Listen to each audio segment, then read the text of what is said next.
말씀은 예레미야 50장 1절에서 20절까지 말씀입니다. 바벨론을 심판한 말씀이 오늘 50장 말씀입니다. 그 중에 오늘 우리가 읽은 20절까지 앞부분은 바벨론 심판에 대한 말씀과 더불어서 읽은 것처럼 하나님 백성의 회복에 대한 말씀이 아주 비중 있게 다뤄지고 있습니다. 우리 몇 가지 더 오늘 말씀 속으로 더 들어가 보도록 하겠습니다. 첫 번째, 순서의 문제다. 순서의 문제. 자, 무슨 말씀이냐? 하나님이 지금 심판을 하시는데 유다 사람들 입장에서 생각해 볼 때 바벨론이 유다를 침공했을 때, 그러니까 우리는 하나님의 백성이고 저 사람들이 이방인이잖아요. 아니, 이방인이 하나님의 백성을 공격하고 이 거룩한 성, 하나님의 성 예루살렘이 지금 막 무너질 위기고, 그리고 성전도 마찬가지고요. 그리고 결국 또 그렇게 됐잖아요. 이렇게 바벨론을 통해서 현실적으로 유다가 짓밟히고 있는 그것을 보면서 유다 사람들이 이해하기 어려웠을 것 같아요. 이 현실을 받아들여야 되는데 받아들이기 쉽지 않았을 거다. 바벨론은 하나님도 모르고 하나님께 예배도 안 하고 대신 자기 신을 섬기고, 그러니 하나님 말씀대로 살아가는 건 더욱더 불가능한 그런 사람들인데, 그런데 현실은 바벨론이 유다를 이기고 이 하나님의 백성들은 포로로 잡혀가고, 자, 그러면서 이런 질문들이 있지 않았을까 싶어요. 하나님이 우리를 버리신 건가? 또 하나님, 여호와 하나님이 바벨론의 그 여러 신들보다 약한가? 그래서 우리 하나님이 진 건가? 또 바벨론은 의롭고 우리는 유다, 우리는 악한가? 이런 질문들을 하지 않았을까? 자, 그런데 생각해 보면 이 질문들 모두 다 틀렸습니다. 이어지는 말씀에서 알듯이 하나님은 자기 백성을 결코 버리지 않으셨죠. 오늘 20절도요. 뭐라고 끝납니까? 말일에 이르러 내가 20절, 오늘 20절이 여호와의 말씀이니라 그러면서요, 그날에 이스라엘의 죄악을 찾을지라도 없겠고 유다의 죄 찾을지라도 찾아내지 못하고 남긴 자를 용서한다. 그리고 오늘 말씀이 사실은 돌아오는 얘기가 더 많잖아요. 바벨론의 심판보다. 하나님이 자기 백성을 결코 버리지 않으셨다. 자, 또 우리 하나님이 힘이 없으신가? 뭐 이런 얘기잖아요. 근데 이 말도 틀렸어요. 왜 그렇습니까? 바벨론의 신은 가짜고 여호와 하나님만 참 신이시지요. 그래서 누가 능력 있냐라고 하는 이 질문 자체가 틀린 겁니다. 또 바벨론은 죄가 없어 의롭고 우리는 악해서 이렇게 심판을 받는 것인가? 이것도 반쯤은 맞고 반쯤 틀린 거죠. 자, 바벨론이 왜 심판을 받습니까? 죄가 있기 때문이에요. 의로워서 아니에요. 의로운데 심판을 받는 게 아니죠. 무엇보다도 우상 숭배의 죄가 있습니다. 자, 오늘 말씀 시작할 때 2절 말씀 보면, 2절 말씀에 중간 이후에 보면 뭐라고 되어 있습니까? 바벨론이 함락되고 벨이 수치를 당하며 무로닥이 부스러지고 그 신상들은 수치를 당하여 우상들은 부스러진다. 벨은 바알을 뜻합니다. 그 다음에 무로닥은 마르둑, 지금 자음이 같죠? 마르둑과 무로닥, 마르둑을 얘기해요. 바벨론의 주신. 바로 이 바벨론 백성들이 섬기던, 의지하던 이 신들이 다 부서진다는 거예요. 그리고 그 성은 함락되고, 의로운 것은 바벨론이 아니고요. 누가 의롭습니까? 바벨론을 사용하시는 하나님이 의로운 거죠. 심판을 받는 이유는 단순합니다. 죄 때문이에요. 다만 하나님이 그 순서를 정하셨을 뿐이에요. 순서를. 바벨론보다 지금 유다가 먼저 앞서서 심판을 받을 뿐이에요. 사실 유다는 이미 심판을 받아야 했습니다. 이게 순서가 지금 너무 많이 어떻게 보면 미뤄진 거예요. 하나님이 그 심판을 계속해서 유예하시고 기회를 주셨어요. 심판을 받지 않을 기회를 사실은 주신 거죠. 바벨론도 마찬가지입니다. 지금은 자기가 심판자 같지만 지금 이 시간이 하나님이 나에게 주신 기회다라고 여기고 돌이켜야 되죠. 그게 심판을 면할 유일한 방법입니다. 내가 아직 심판대 앞에 서지 않았다면 지금이 기회예요. 아직 하나님께서 나에게 자비를 베풀어 주시고 돌아올 수 있도록 주신 시간이에요. 심판을 피할 유일한 길은 회개하고 하나님께 돌아오는 것이다. 그것 말고는 달리 방법이 없다. 때때로는 나보다 저 사람이 더 악한 것 같은데 내가 저 사람을 통해서 핍박을 받고 뭔가 어려움에 더 처하고 그런 것 같을 때 왜 저 사람은 하나님이 놔두시고 나한테만 그러시나 이런 생각하실 필요 없어요. 순서가 정해져 있는 거예요. 결국은 다 자기 죗값을 치르지 않으면 넘어가기 어려워요. 순서가 정해졌을 뿐이다. 지금 내게 조금이라도 기회가 있을 때 죄로부터 돌이키자. 자, 두 번째, 여호와와 연합하라 말씀하십니다. 연합하라, 여호와 하나님과. 자, 1절에서 3절은 내용이 뭐예요? 북쪽에서 일어나는 세력이 바벨론을 쳐서 황폐하게 한다라고 하는 심판에 대한 선포죠.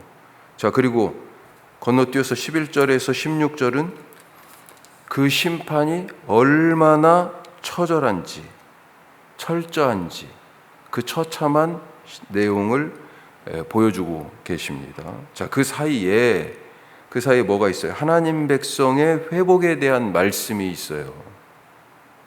자, 4절은 먼저 뭘 얘기합니까? 북왕국 이스라엘 자손이 돌아오며, 이스라엘이 돌아오고 유다도 돌아온다. 남유다죠. 예. 먼저 멸망한 이스라엘 북쪽 사람들 돌아온다. 그리고 이제 이 남쪽 유다 사람들도 돌아온다.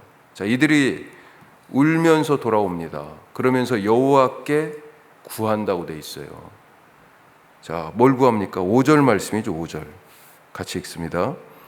그들이 그 얼굴을 시온으로 향하여 그 길을 물으며 말하기를 너희는 오라 잊을 수 없는 영원한 언약으로 여호와와 연합하라 하리라. 이 말씀 보니까요, 문제가 무엇이었는지, 해결책이 무엇이었는지 딱 단번에 나오죠. 문제는 뭐였습니까? 여호와와 연합하지 않은 것.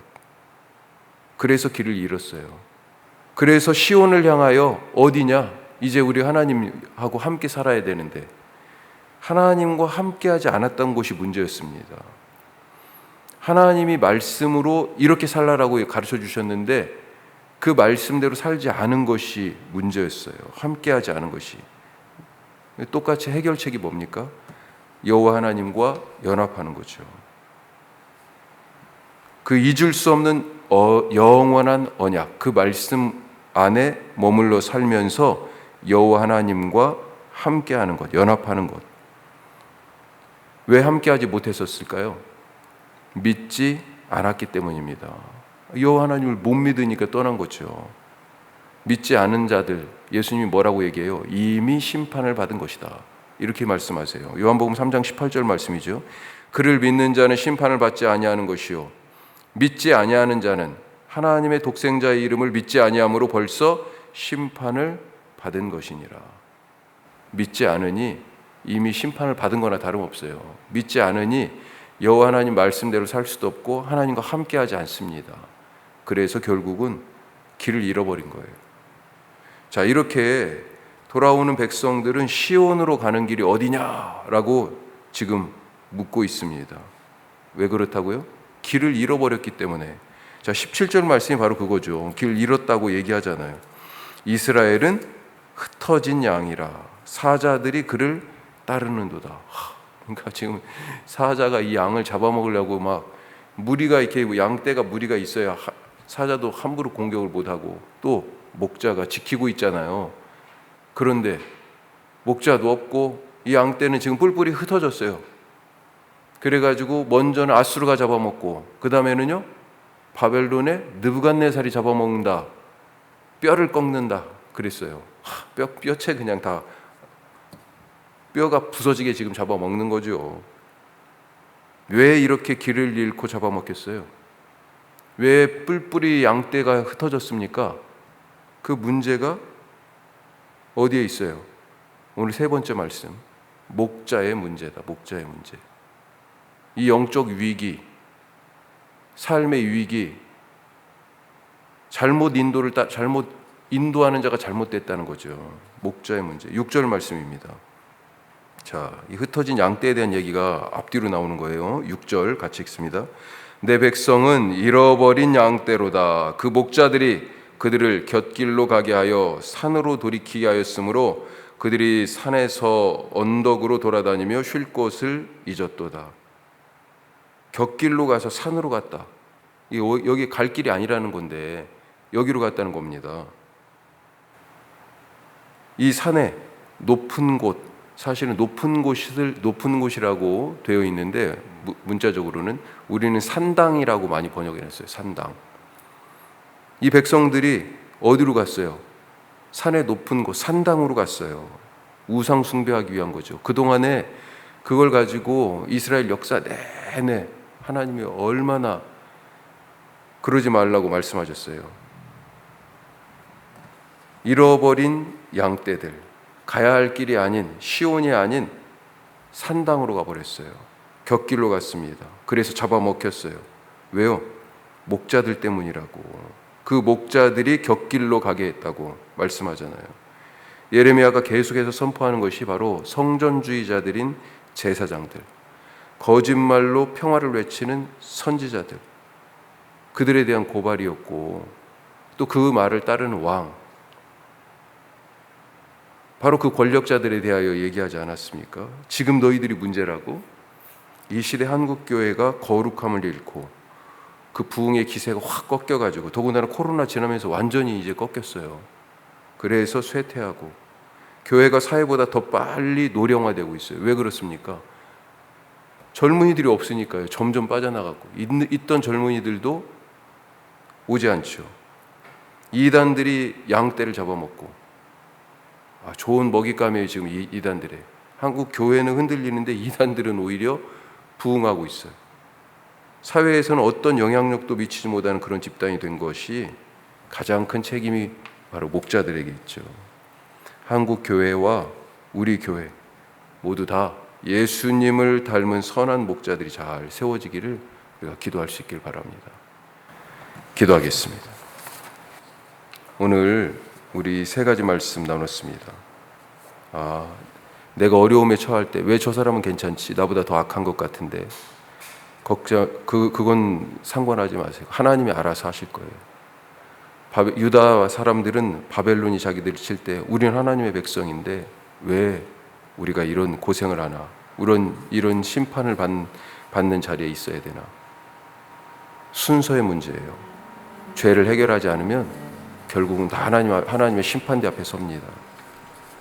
빨리 지금 기회가 주어졌을 때 죄를 털어버리는, 죄로부터 돌이키게 하여 주옵소서 기도하시고, 여호와 하나님과 연합하라 그랬습니다. 하나님과 함께하지 않고 그분의 말씀을 따르지 않은 것, 문제는 바로 거기에 있었어요. 또 그 백성들이 하나님을 떠나 함께하지 못하도록 한 것, 그 이유 중에 하나가 바로 목자들의 문제였다. 우리 교회를 위해서, 한국 교회를 위해서 오늘 특별히 더 기도하시기 바라고, 오늘 수련회 제 2차 방문 답사가 있습니다. 오전에 잘 다녀오게 하시고 수련회 잘 준비되게 하옵소서. 우리 건강 때문에 고생하시는 분들 계십니다. 하나님 건강 주시옵소서 기도하시고, 우리 박남희 사모님 건강 위해서 기도해 주시고, 전에 우리 교회도 한참 나오셔서 예배 드리셨고 또 함께 헌금을 나누기도 했는데, 글로벌 패밀리 미션 우리 김현선 목사님, 여기 사단지에 사십니다. 김현선 목사님도 지금 암으로 치료를 받고 계신데 기도해 주시기 바랍니다. 우리 멀리 출장 가 있는 우리 이현재 집사님 잘 마치실 수 있도록 기도해 주십시오. 기도하겠습니다.